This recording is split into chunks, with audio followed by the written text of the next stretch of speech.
नमस्कार मित्रों, मैं महेंद्र देवड़ा कोचिंग सेंटर बनाड़ जोधपुर के इस ऑनलाइन प्लेटफॉर्म पर आपका हार्दिक स्वागत करता हूं। आज हम संघीय एवं मंत्री परिषद भाग 28 के बारे में, जिसमें प्रधानमंत्री एवं उसकी मंत्री परिषद के बारे में पढ़ेंगे सविस्तार व्याख्या के माध्यम से। और ये इसके अंदर आपको सिर्फ एग्जाम की दृष्टि से जो महत्वपूर्ण प्रश्न पूछने लायक है उसी प्रकार मैं एक डिटेल के अंदर पूरा करूँगा, जिसके माध्यम से क्या है आपके सीमित समय के अंदर अच्छी तरीके से रिविजन भी हो जाए और साथ में आप अच्छी तैयारी भी कर सके। तो सबसे पहले बात करते हैं हम प्रधानमंत्री एवं मंत्री परिषद की। इससे पहले एक छोटी सी बेसिक है, इसमें दो सवाल किस प्रकार पूछे जाते प्रधानमंत्री से संबंधित और एक राष्ट्रपति से संबंधित। जैसे भारत का वैधानिक प्रमुख, अगर वैधानिक प्रमुख की बात करते हैं, वैधानिक प्रमुख कौन होता है? वो होते हैं राष्ट्रपति। कौन होते दोस्तों? राष्ट्रपति। ठीक है, ऐसे सवाल पूछ सकते हैं। भारत का वैधानिक प्रमुख कौन है? राष्ट्रपति, प्राइम मिनिस्टर या उप प्रधानमंत्री या मंत्रिपरिषद। ठीक है, उसके बाद बात करते हैं सेकंड नंबर, भारत का वास्तविक प्रमुख। वास्तविक प्रमुख कौन होता है? वास्तविक प्रमुख की बात करते हैं तो है आपका प्राइम मिनिस्टर यानी प्रधानमंत्री। अब देखो उसके बाद में दो प्रश्न और बनते हैं अच्छी तरीके से। सेकंड नंबर, औपचारिक प्रमुख के रूप में बात करते हैं।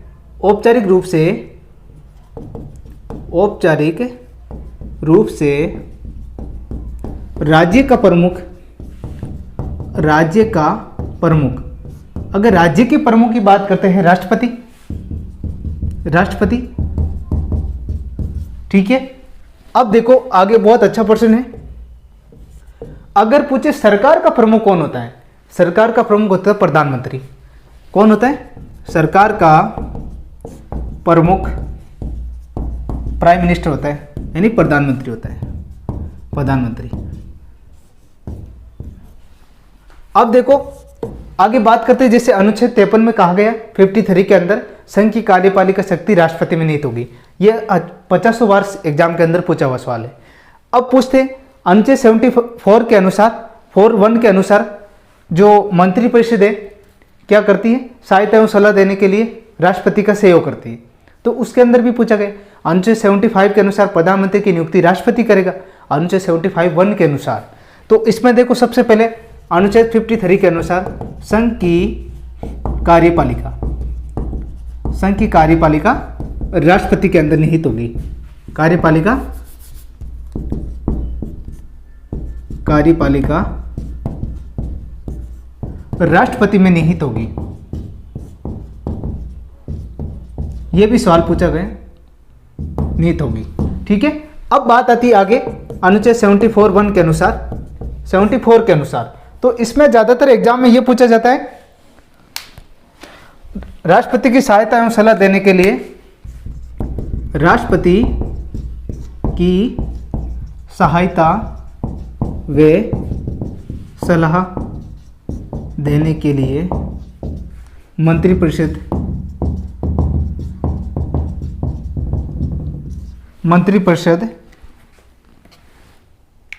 होगी,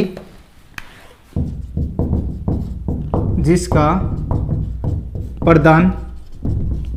प्रधानमंत्री होगा, जिसका प्रमुख या प्रधान भी बोल सके, प्रमुख होगा प्रधानमंत्री।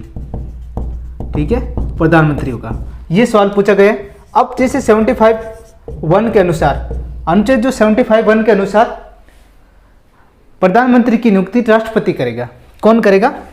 प्रधानमंत्री की नियुक्ति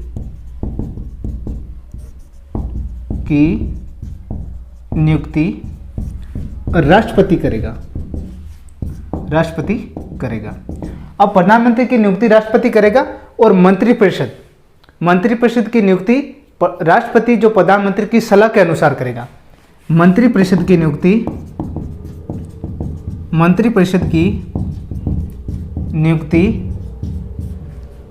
राष्ट्रपति प्रधानमंत्री की सलाह पर करेगा। प्रधानमंत्री की सलाह पर करेगा।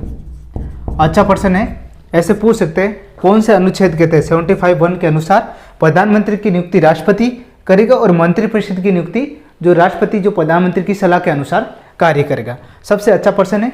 अब देखो आगे क्या होता है कि सबसे पहले बात करते हैं हम, इसके बाद में मंत्रिपरिषद के बारे में बात करेंगे।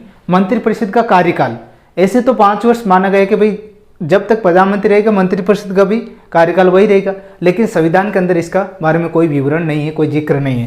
यानी मंत्रिपरिषद के कार्यकाल से संबंधित संविधान के अंदर कोई प्रावधान नहीं है। संविधान के अंदर कोई प्रावधान नहीं है, प्रावधान नहीं है। यानी संविधान के अंदर कोई प्रावधान नहीं, लेकिन 5 वर्ष क्या है, 5 वर्ष माना गया है, 5 वर्ष। ठीक है, अब बात करते हैं मंत्रिपरिषद के आकार के बारे में। मंत्रिपरिषद के आकार, तो आकार के अंदर यह जिक्र किया गया है, मंत्रिपरिषद का आकार जो 91वां एक संविधान संशोधन हुआ था 2003 के अंदर, यह भी पूछा हुआ सवाल। अब देखो एक छोटी सी जानकारी मैं बताना चाहता हूं कि इसके बाद में हम क्या करेंगे, एक पर्सन बैंक के माध्यम से सविस्तार व्याख्या के माध्यम से करेंगे, जिसके माध्यम से क्या आपका संपूर्ण एक बेसिकली कंप्लीट जिस प्रकार एग्जाम के अंदर किस प्रकार पूछा जाता है। जैसे मान लो राजस्थान पुलिस का अभी पेपर के अंदर जो हुबहू सेम पढ़े थे राष्ट्रीय प्रतीक के बारे में, एक पर्सन बैंक के माध्यम से भी किया था, जिसके माध्यम से सब लोगों को एक संपूर्ण रूप से अच्छी तरीके से फायदा हो। अब देखो सबसे पहले बात करते हैं मंत्रिपरिषद के आकार की। मंत्रिपरिषद के आकार, मंत्रिपरिषद का आकार किस प्रकार होता है कि 91 वे संविधान संशोधन 91वें संविधान संशोधन 2003 के अनुसार, 91 जो संविधान संशोधन हुआ 2003 के अंदर, उसके अनुसार कहा गया है कि जो हमारे मंत्रिमंडल की जो सीटें हैं, जो लोकसभा की सीट है, उसका 15% क्या होना चाहिए, मंत्रिपरिषद होना चाहिए, जिसमें कैबिनेट मंत्री, राज्य मंत्री, उप मंत्री, जिसको स्वतंत्र प्रभार मंत्री भी बोल सकते हैं। ये 3 टाइप की मंत्रिपरिषद होती है। तो कितने परसेंट, 15% से अधिक नहीं होनी चाहिए, 15% से अधिक। जैसे वर्तमान समय में बात करते हैं, वर्तमान में मंत्रिपरिषद की संख्या, मुख्य मंत्रिपरिषद की संख्या प्रधानमंत्री सहित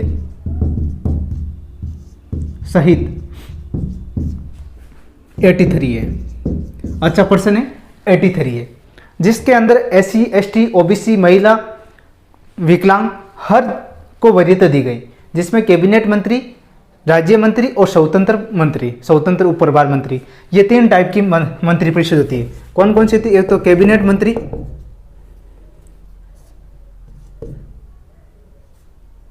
कैबिनेट मंत्री, सेकंड राज्य मंत्री, थर्ड स्वतंत्र प्रभार मंत्री, स्वतंत्र प्रभार मंत्री।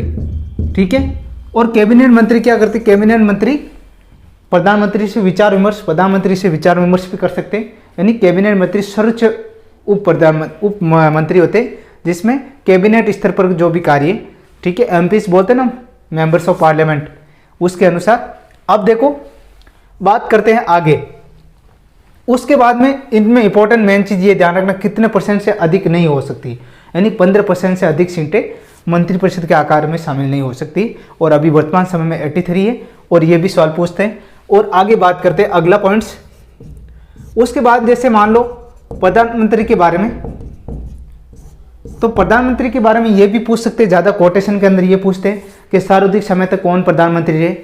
ठीक है, वर्तमान समय में कौन से कितने नंबर लोकसभा के प्रधानमंत्री है, जैसे वर्तमान समय के अंदर 17वीं लोकसभा। ठीक है, ऐसे भी, और क्रम के अनुसार भी पूछ सकते हैं। ठीक है, और प्रधानमंत्री सर्वाधिक जो कार्यकाल किस प्रधानमंत्री का रहा, ठीक है, पंडित जवाहरलाल नेहरू का रहा, और कब से वो प्रधानमंत्री रहे, 1947 से 64 तक रहे, कितने साल रहे, 17 साल। ठीक है, ऐसे सवाल पूछ सकते हैं। और कार्यकाल के समय किसकी मृत्यु हुई थी, कौन से प्रधानमंत्री की मृत्यु कार्यकाल के समय हुई थी, वो थे पंडित जवाहरलाल नेहरू। अब उसके बाद में ये भी पूछ सकते हैं कि प्रधानमंत्री के अंदर ये पूछ सकते हैं कि एक या एक से अधिक वर्ष तक कौन प्रधानमंत्री के पद पर रहे। जैसे मान लो पंडित जवाहरलाल नेहरू साहब है, उसके साथ इंदिरा गांधी है। अब आगे बात करते हैं अटल बिहारी वाजपेयी है। और जैसे मनमोहन सिंह है 2 साल रहे थे। भारत के उदारीकरण के जनक के रूप में किस प्रधानमंत्री को जाना जाता है? तो वह है आपके मनमोहन सिंह। ऐसे सवाल पूछे जाते हैं एग्जाम के अंदर। अब प्रधानमंत्री के बारे में जैसे मान लो पूछते हैं, सबसे पहले की बात है कि प्रथम प्रधानमंत्री अब इनकी योग्यता क्या है? उम्र जैसे लोकसभा का सदस्य हो, 25 वर्ष हो। ये तो एक बेसिकली जनरल चीज़ें जो हम पर्सन बैंक के माध्यम से करेंगे, और इस पर कोटेशन किस प्रकार पूछे जाते हैं वो पूरी प्रक्रिया हम एक पर्सन बैंक में माध्यम से सविस्तार व्याख्या में करेंगे, जिसका क्या आपका नोट्स भी हो जाए और एक स्क्रीनशॉट के माध्यम से आप सीमित समय के अंदर अच्छी प्रकार प्रैक्टिस कर सके। अब देखो प्रथम प्रधानमंत्री के रूप में कौन पदासीन थे? अब ऐसे सवाल पूछ सकते हैं, तो कौन थे? पंडित जवाहरलाल नेहरू।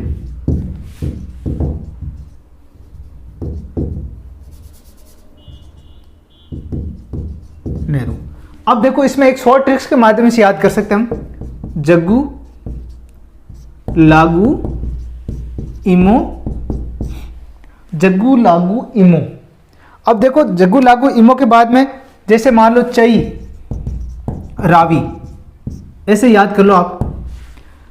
अब ये याद हो गए जग्गू लागू इमो चई रावी, ये याद होने का क्रम है। जैसे मान लो 1947 से इनका कार्यकाल था, 1947 से 1964 तक, ये 64 तक ये सर्वाधिक कार्यकाल तक प्रधानमंत्री रहे थे, 17 वर्ष। अगर कम की बात करते हैं, वह प्रधानमंत्री जो सबसे कम अवधि तक प्रधानमंत्री के रूप में पदासीन थे वो थे अटल बिहारी वाजपेयी। ये हम 100% करेंगे वो पूर्ण रूप से ऐसे करेंगे जिसमें सविस्तार व्याख्या, प्रथम कौन थे, किसकी मृत्यु पदासीन के समय हुई थी, भारत के उदारीकरण के जनक कौन थे, ऐसे पर्सन एकदम बेसिकली जो पूरा डिटेल के साथ करेंगे। ये थे 13 दिन प्रधानमंत्री के रूप में रहे 1996, यानी 13 दिन रहते प्रधानमंत्री। ठीक है। अब जैसे सर्वाधिक उम्र के प्रधानमंत्री की बात करते तो मोरारजी देसाई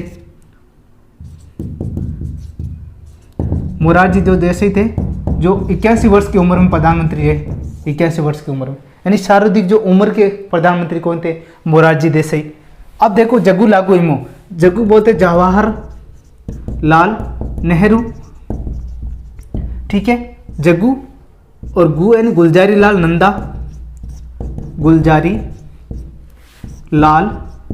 नंदा। अब उसके बाद लाल बहादुर शास्त्री। ऐसे सीक्वेंस में अंदर भी पूछ सकते हैं, अवरोही क्रम आरोही क्रम, कौन प्रधानमंत्री जो जवाहरलाल नेहरू के बाद में रहे? ठीक है, तो गुलजारी लाल नंदा, उसके बाद लाल बहादुर शास्त्री। अब उसके बाद में जैसे लागू, फिर वापस गुलजारी लाल नंदा आए थे, गुलजारी लाल नंदा। अब उसके बाद में यानी इंदिरा गांधी। अब उसके बाद में बात करते आगे यानी मोरारजी देसाई। और बात करते आगे चौधरी चरण सिंह।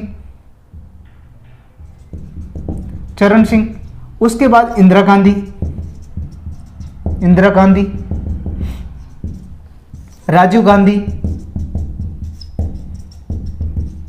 उसके बाद में विश्वनाथ प्रताप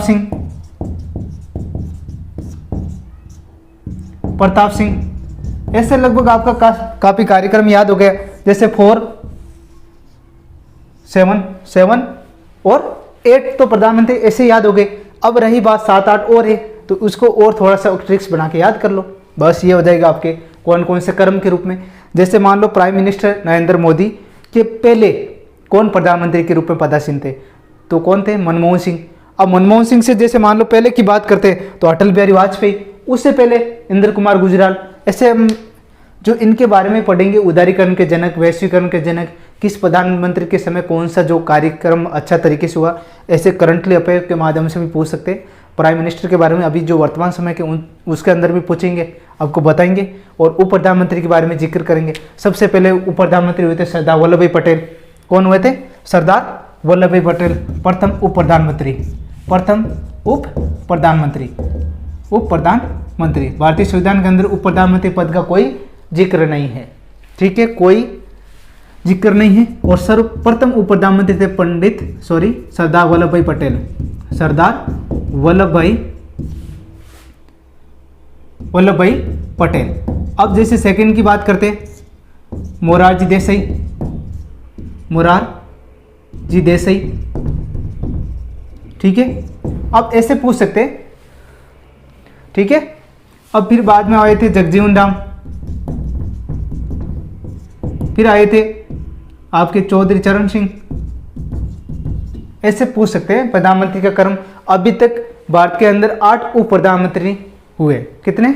8 उप प्रधानमंत्री। वर्तमान जो बात करते हैं पूरी जो आज तक की बात है, 8 उप प्रधानमंत्री पद के रूप में रहे। और वो कौन कौन रहे और किस प्रकार, एक पर्सन बैंक के माध्यम से लगभग 100% माध्यम से हम अच्छी तरीके से करेंगे। ठीक है दोस्तों, मिलते हैं अगले वीडियो के अंदर।